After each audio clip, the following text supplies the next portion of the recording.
শিক্ষী একাডেমিতে তোমাদের সবাইকে স্বাগতম। সপ্তম শ্রেণীর প্রিয় শিক্ষার্থীরা, আশা করি তোমরা সকলেই ভালো আছো। শিক্ষার্থীরা, আজকের এই ক্লাসটি আমরা শুরু করব তোমাদের বাংলাদেশ ও বিশ্ব পরিচয়ের তৃতীয় অধ্যায়টি থেকে। এই অধ্যায়টির বিষয়বস্তু হলো পরিবারের শিশুর বেড়ে ওঠা। প্রথমেই চলো আমরা দেখে নেই এই অধ্যায়টি শেষে আমরা কি কি জানতে পারবো। এই অধ্যায়টি শেষে আমরা পরিবারের ধারণা ও বিভিন্ন ধরন সম্পর্কে ব্যাখ্যা করতে পারবো। বাংলাদেশের গ্রাম ও শহরের পরিবারের মধ্যে তুলনা করতে পারব।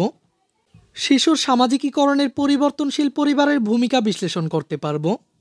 শিশুর সামাজিকীকরণে পরিবারের সদস্যদের ভূমিকা বর্ণনা করতে এবং পারস্পরিক সম্পর্কের গুরুত্ব ব্যাখ্যা করতে পারব। আর সবশেষ মানবিক ও সামাজিক গুণাবলী রপ্ত করে পারিবারিক ও সামাজিক সম্পর্ক উন্নয়নের যোগ্যতা অর্জন করব এবং শৃঙ্খলাপূর্ণ আচরণে উদ্বুদ্ধ হব। শিক্ষার্থীরা, তোমাদের পরবর্তী কাজটি হচ্ছে এই অধ্যায়ের প্রতিটি পাঠ সম্পর্কে বিস্তারিত পড়ে নেওয়া। তো প্রথমেই তোমরা এই অধ্যায়ের প্রতিটি পাঠ সম্পর্কে বিস্তারিত পড়ে নিবে। আর প্রতিটি পাঠের শেষে যে পাঠভিত্তিক কাজগুলো দেওয়া হয়েছে, আমি তোমাদেরকে পরবর্তী ক্লাসগুলোর মাধ্যমে এই কাজগুলোর সমাধান দেখিয়ে দিব। এখন চলো আমরা এই অধ্যায়টির অনুশীলনীমূলক বহু নির্বাচনী প্রশ্ন এবং সৃজনশীল প্রশ্নটির সমাধান দেখব। প্রথমে চলো আমরা বহু নির্বাচনী প্রশ্নগুলো দেখে নিই। প্রথম প্রশ্নটি হলো, শিশুর বেড়ে ওঠার প্রথম সূতিকাগার কোনটি? অপশনগুলো হলো পরিবার, ধর্মীয় প্রতিষ্ঠান, শিক্ষা প্রতিষ্ঠান নাকি খেলার সাথী। এখানে সঠিক অপশনটি হচ্ছে পরিবার। শিশুর বেড়ে ওঠার প্রথম সূতিকাগার হচ্ছে পরিবার। আর দ্বিতীয় প্রশ্নটিতে বলা হয়েছে, যৌথ পরিবারের শিশুদের মধ্যে অন্যের মতামত গ্রহণের ক্ষমতা বাড়ায়, বিলাসী জীবনযাপনের মনোভাব তৈরি করে, অন্যকে সাহায্য করার প্রবণতা বাড়ায়। এখানে সঠিক অপশনটি হচ্ছে খ, অর্থাৎ 1 ও 3। যৌথ পরিবারের শিশুদের মধ্যে অন্যের মতামত গ্রহণের ক্ষমতা বাড়ায় এবং অন্যকে সাহায্য করার প্রবণতা বাড়ায়।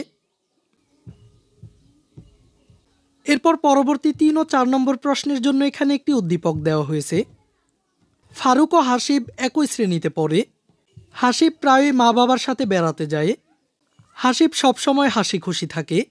ফারুকের মা বাবা আলাদা বসবাস করেন। ফারুক মায়ের সাথে থাকলেও সবসময় তার মন খারাপ থাকত।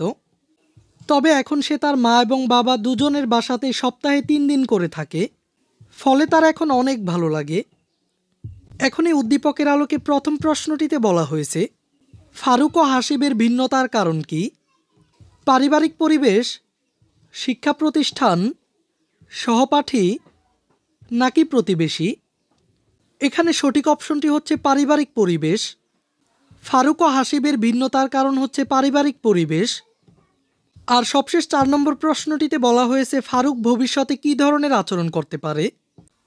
বন্ধুদের এড়িয়ে চলবে, নিয়মিত স্কুলে আসা যাওয়া করবে, সহপাঠীদের সাহায্য করবে নাকি অন্যদের প্রতি সহমর্মিতা প্রকাশ করবে।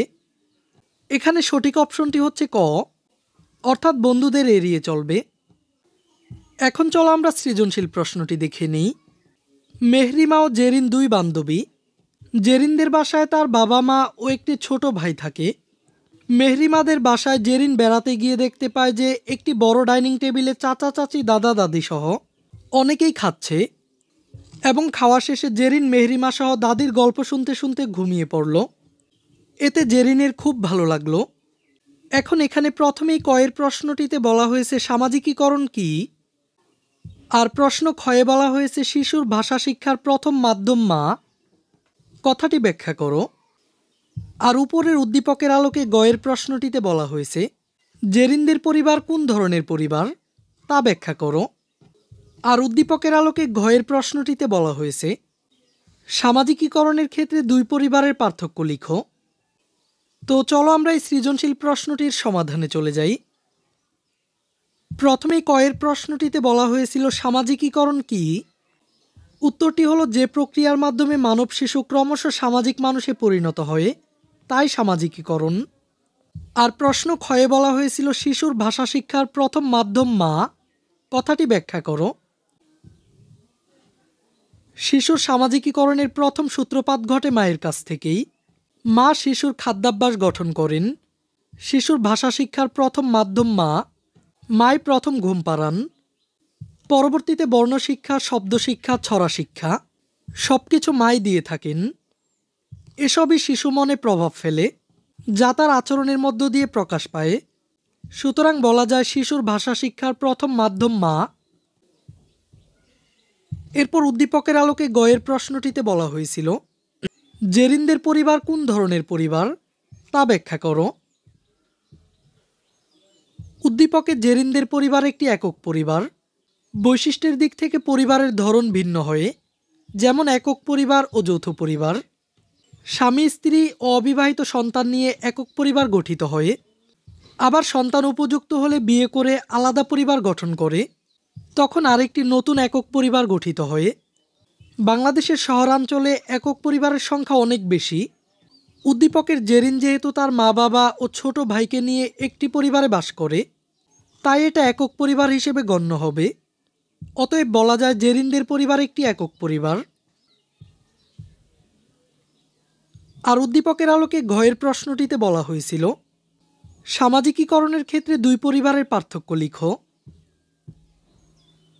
উদ্দীপকের মেহরিমাদের পরিবার একটি গ্রামীণ যৌথ পরিবার, অন্যদিকে জেরিনদের পরিবার একটি শহুরে একক পরিবার। সামাজিকীকরণের ক্ষেত্রে একক পরিবার ও যৌথ পরিবারের মধ্যে ব্যাপক পার্থক্য রয়েছে। গ্রামীণ পরিবারগুলো সাধারণত যৌথ পরিবার।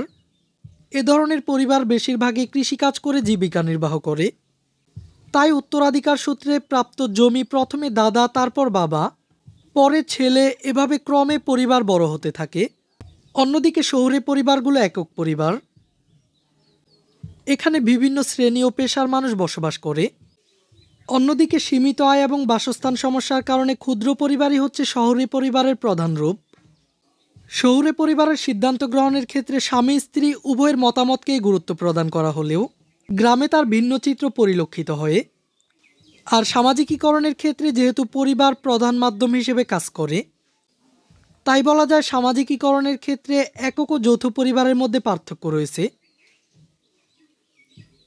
এই ক্লাসে এই পর্যন্তই। শিক্ষার্থীরা, পরবর্তী ক্লাসটি আমরা শুরু করব চতুর্থ অধ্যায়টি থেকে।